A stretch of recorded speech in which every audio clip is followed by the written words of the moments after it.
إنا لله وإنا إليه راجعون حسن قال الوال هذي عن كاغا ورمو geerida naxdinta leh ee dhalinyaradaasi sagaalka ahaa hadda waxaa la yaqaansaday ama la aqoonsaday 5 kamida oo kala ah ama magacyadooda ay kala yihiin maxamed mustafa xasan cabdalla maxamed warsame ibraahim axmed bila aasiya ciise aadan iyo muuna aw cabdi ibraahim allahu naxariisto dhalinyaradaasi waxaa la la'aa laga soo bilaabay 26kii bishii labaad ee aynu soo dhaafnay magaalada Ismiir bay ka baxeen wax wareer lagama hayn wixii ka dambeeyay intaasi maanta ayaa la qiinsaday kadib war soo baxay baa jira oo ay daabaceen jasiiradda Stonic warbaahin magacooda ku hadasha oo Stonic la yiraahdo muuqaalay soo dhigeen kadib markii baddu ay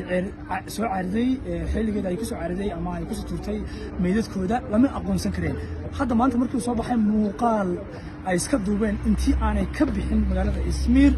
ayaa la aqoonsaday mariyaha xinaayeen iyo wixii oo dhan marka hadii la kuulan yahay eeladoodii iyo qaraabadoodii waxaan ilaahay uga barnaa in samir iimaan oo ka siiyo safaaradda Soomaaliya maanta aad uga shaqeysay safaaraddu waxay qortay warqad maadaama loo diiday jaaliyadii dhalinyaradii ku noolayd jasiiradda Lesbos ee magaalada Mytilene warqad bay qoreen ay ku socodsiinayaan dowladda Greek iyo laamaha amniga si dhalinyaradaas loogu ogolaado inay galaan isla markaasina ay aasan karaan meydadka waxay ku socodsiiyeen